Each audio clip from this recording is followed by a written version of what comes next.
Hey, this is Hosteen, Klah, Navajo Medicine Man and Sand Painter by Frank Johnson Newcomb.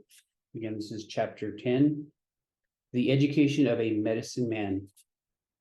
For a time, Klah was content to help his family with the lambing, shearing, planting, marketing, and other labors that filled the spring and early summer. Since these were often community projects, he was given opportunity to renew his friendship with the boys of his own age, learn of the events that had happened while he was away, and related his own experiences. His training in ceremonial procedures made him talk and act more mature than the other boys, and he enjoyed better the conversation of the older men. At night, after the family had gathered around the evening fire, it was customary for his uncle to sit in the place of honor, and when all were seated, to relate a legend or describe a rite that belonged to the hail ceremony. The younger generation listened carefully, for this was intended to be part of their education. He was told of the first ceremonies used by his people, and he told of the immortals from whom they had been learned. He said, in the early days, there were 5 ceremonies which originated at one time. These were the hail chant, the wind chant, the rain chant, the water chant, and the feather chant. The time when all these were started was after the last Navajo flood. There are 4 in Navajo legend. After all the monsters had been slain, so the earth at last was safe for people to spread out and live in different places. Each one of these ceremonies was known and given by a different medicine man who seemed to have been living near one of the prehistoric pueblos now lying in ruins. These stone houses may have been inhabited when the first Navajo families arrived here, as a legend calls them, the homes of the gods, and the dwellers were the ceremonial instructors. It was a long story that took many evenings to complete. The hail ceremony may have been learned from the ancients who lived at Pueblo Pintado before the drought conditions forced them to leave the Rio Chaco. The legend tells of a poor family of wandering Navajos who built a crude hogan near the stream and came into contact with the Pueblo dwellers, whom they have never looked upon as gods. The younger son of the Navajo family was the hero of this tale and eventually became the first Navajo medicine man to hold the hail chant. After the hero had erred by dallying with the wife of White Thunder, he was blasted and entirely disintegrated by the elements, as this story deals entirely with the elements: the thunder, the wind, the hail, rain, sleet, and snow. The gods held a hail ceremony for him, and he was completely restored, as were all of his family and friends who had been killed in the battle of the elements. 4 rites were held so that the healing and resurrection came from 4 points of the compass, and the final benediction of peace ceremony came from above. The first 4 days of the chant were therefore placed in the category of war ceremonies, as they were to cure injuries from the elements and from accidents and those incurred during war. But the 5th and last was peace rite, to overcome all effects of the illness and strife, and to establish a whole spirit and peace of mind. Klah soon learned the legend of the hail chant, a tale with a warp of history and a woof of colorful embellishment from generation of storytellers. With the coming of warm weather, the Navajos and Tunica Valley moved to the mountains, and Asansosi with all of her clan were again at Deschitni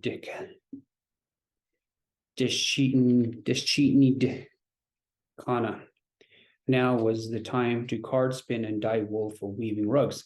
Klah's sister, Adesba, had become quite expert with the weaving implements and now assisted her mother turn and churn about the loom. Now that Klah was home, he was expected to assist with the labor, and it was not long until he became an expert as his sister. With 3 weavers working on the same rug, it was not much a worrisome task, and they could complete a blanket and sell it with sufficient frequency to keep the family supplied with food due to the hunger months before the harvest.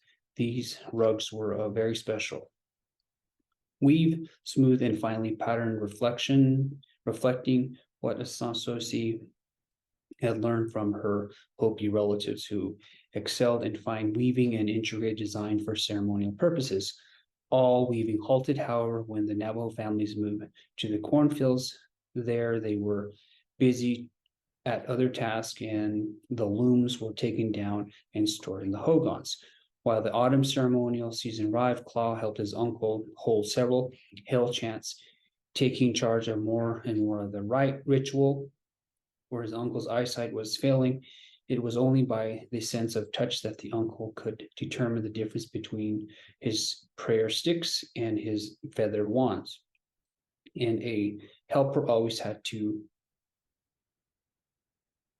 see that he had the correct sacks of pollen.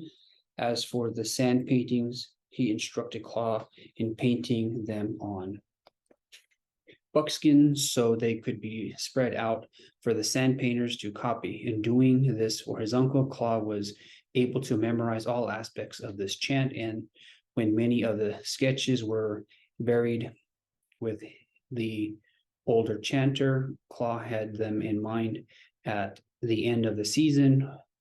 When winter had halted most of the ceremonial activities, his uncle decided he could no longer conduct a hail chant properly.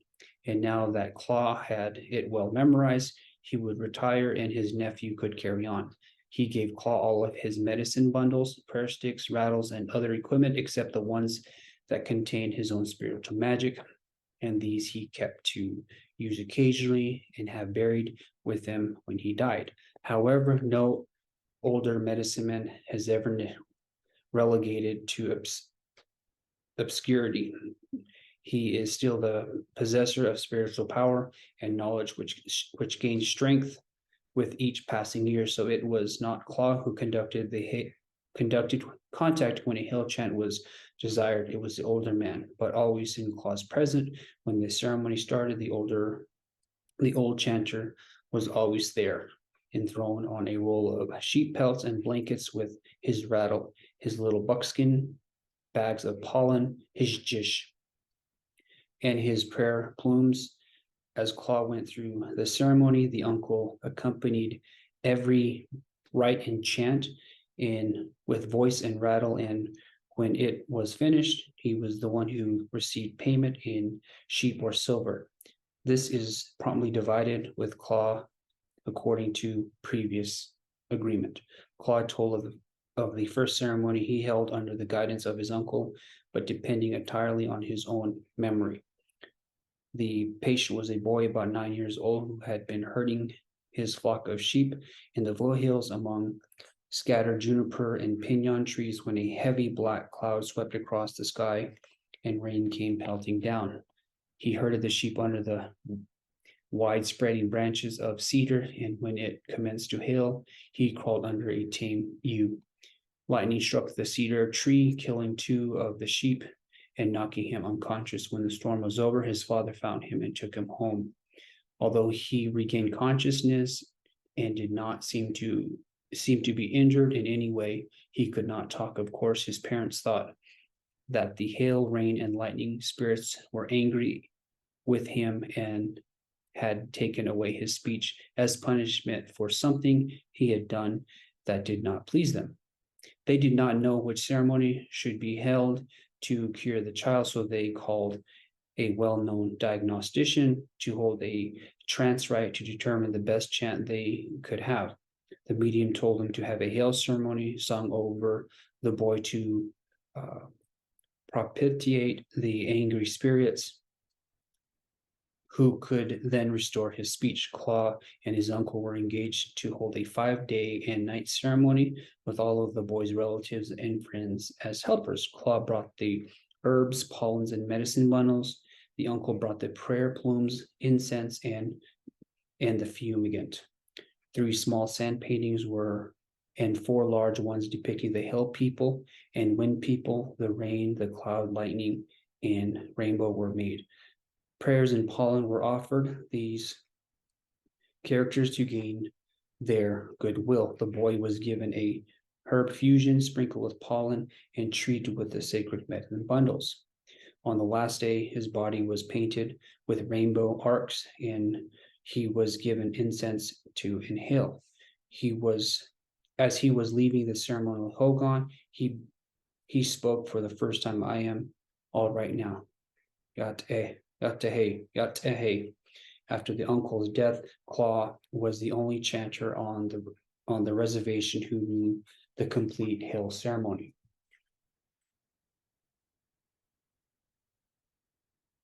Others knew parts of it and could sing the prayer chants and make one or two sand paintings, but they could not carry through a whole ritual. Although it was an important healing rite, much in demand for certain ailments, it was not one of the greatest since it lasted only 5 days and nights. There were other ceremonies that required more knowledge of myth, prayer, and ritual that covered a period of 9 days and 9 nights. These were the Yebiche, 2 forms of the mountain chant, the feather chant, and the big horse ceremony. Before the march of the Bosque Redondo, there had been many more of equal or superior importance. One that had been completely lost, which once was the greatest of all, the Nahos Zinzanzin, or Mother Earth blessing chant. This was a very early ceremony, and one of the few the Navajo people brought with them when they came back to the Southwest. A small part of it is still known and used in the Tutadine or pollen chant, and some of its ritual is performed in all of the peace chants. The water chant was also one of the first to be held, since it commemorated the receding of the water after the last flood. It was a major ceremony and lasted 9 days, and many beautiful sand paintings and unusual rites. Now it was of 5 days duration, known only to chanters, and was seldom held. The rain chant, called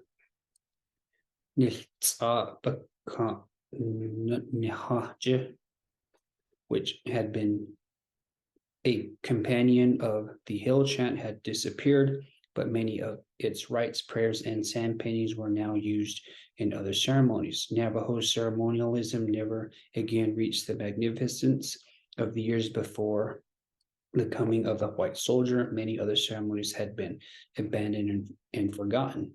Among them were the Tzahajin, the all chant, and the Chil Asuz, or good luck dance, in which the dancers painted their bodies with ash, wore buckskin, wore bonnets, and danced with bows and arrows, shooting in every direction to frighten away the evil spirits. The non-Jadipah, or antelope dance, was given up when antelope ceased to be extensively hunted.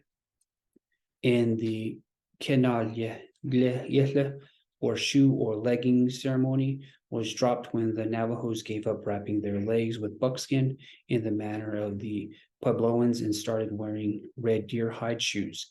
Now that wars were ended, there was no reason for holding the which was a ceremony for blessing the eagle feathers worn by the warriors. Thus, the major ceremonies had narrowed down to 5 or 6 in number, and the others were shortened to 5 days or 3 days. And some lasted only 1 night. With the abbreviation of ritual came the discarding of bulky and unwielding equipment, to the extent that medicine men were able to carry their ceremonial paraphernalia in saddle bags or blanket rolls. Klah was not satisfied to close his study of ceremonial lore with the 3 chants he now knew. He would have liked to learn all of them, but there seemed to have been a code established by precedent that limited his study to teachers who belonged to his mother's, his father's, or his grandmother's clans.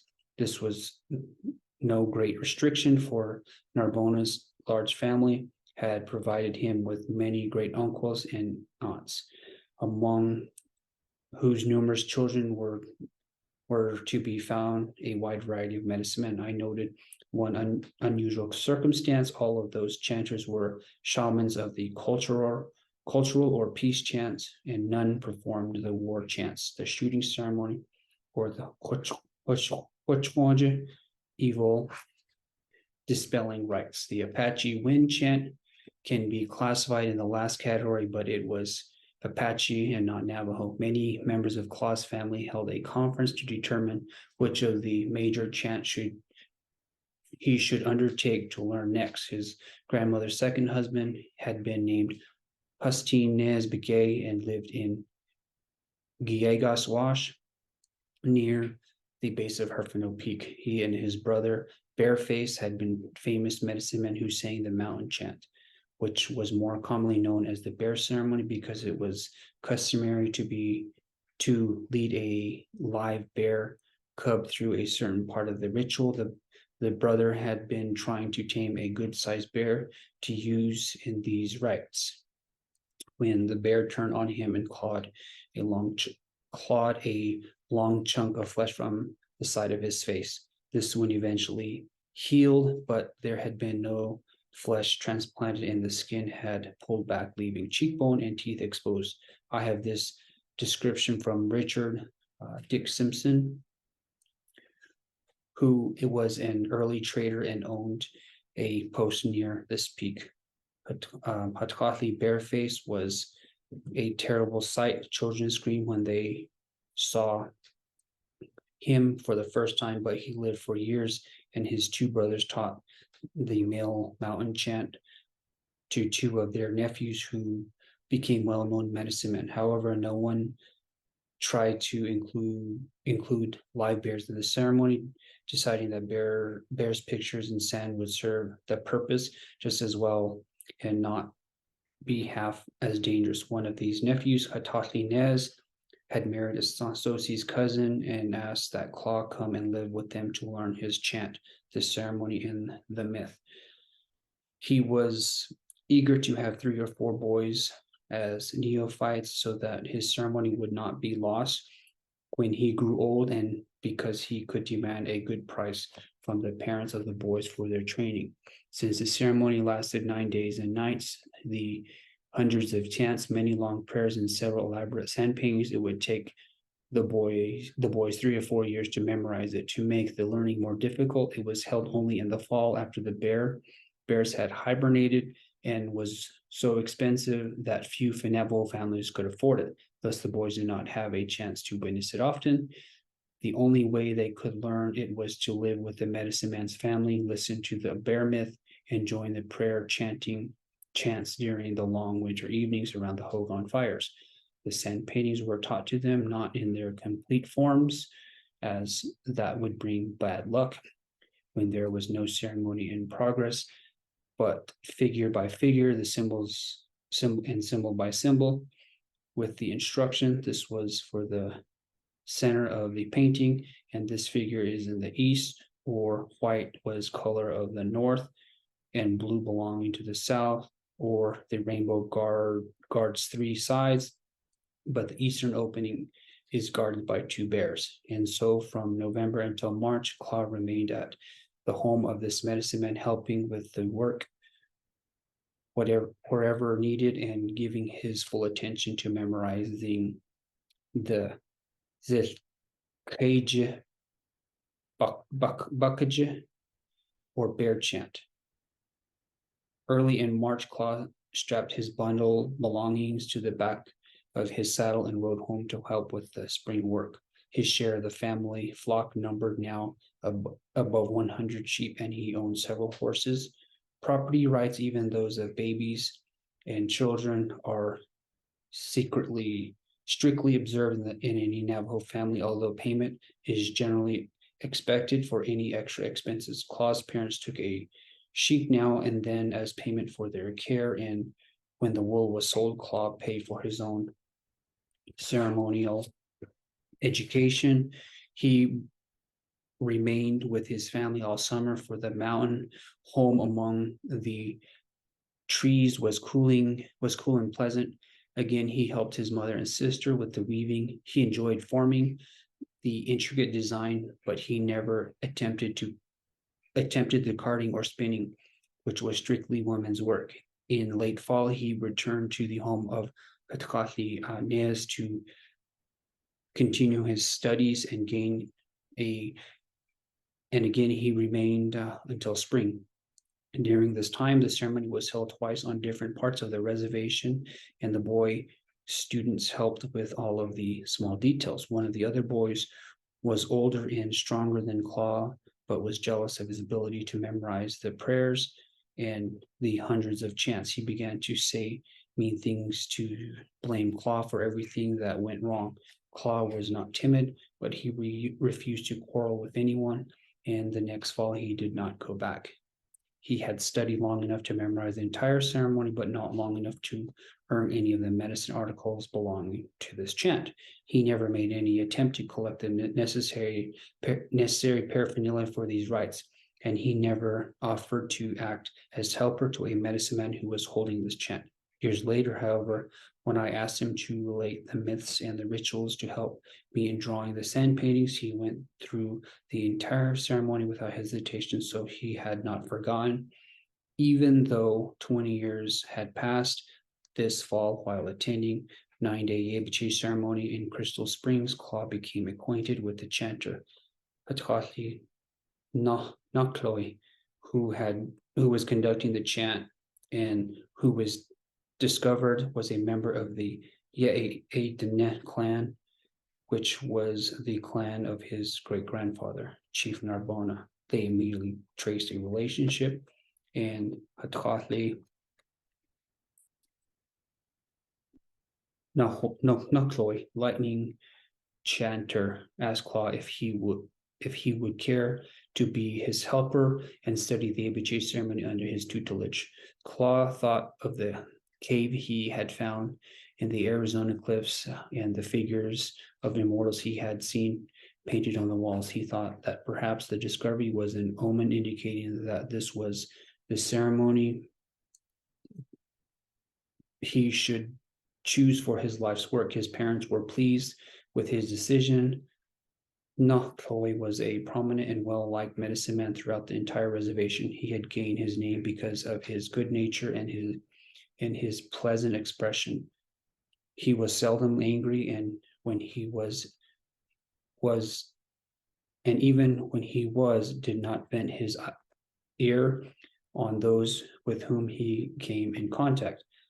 Nakloi was an old man now, growing stiff and rheumatism, and he needed a helper to assist him with his ceremonial rites. Several years before, he had worked with Washington Matthews, helping him assemble the material for a book called The Night Chant Yebiche. This book is still considered the most accurate account of a Navajo ceremony that has ever been published. How many autumns Klah spent with the older medicine man in order to learn the ceremony, he did not say, but he could not spend as much time there as he had at other places because he was a man now with livestock that required his attention. But he continued to act as assistant to Laughing Chanter as long as the older man was able to conduct ceremonies. Even then, Klah did not believe that he was prepared to take over the role of head shaman for these rites, but served 2 autumns as assistant to Tall Chanter, who also was one of Washington Matthews' informants. Tall Chanter Hatkali Nazi was quite different in disposition from Hatkali Nakloi. He was a tall, stern man who was easily displeased and sharply critical, but he was a perfectionist, very careful of every detail of his ritual and sand painting, and very exact in relating the story that explained his ceremony. This was just what Klah wanted, for he too desired to have every point correct. Tall Chanter's form of the Yebiche was called a Tisjun Tsit Sunja Klah, while that of the laughing chanter had been the Tse Nij Kledje. There were different prayers and chants in different sets of sand paintings, but the ritual was carried through in the same manner. There are 5 other forms of the Yebiche chant, but these 2 are the only ones still being practiced by the Navajo medicine men. Klah knew the Tohi Hanige, the Tradidin Etinja, and the Naselet Behaja, but these are forgotten now that Klah was gone. There was another called Ostojasosi, which was a ceremony to restore the stricken twins, one of whom was blind and the other lame.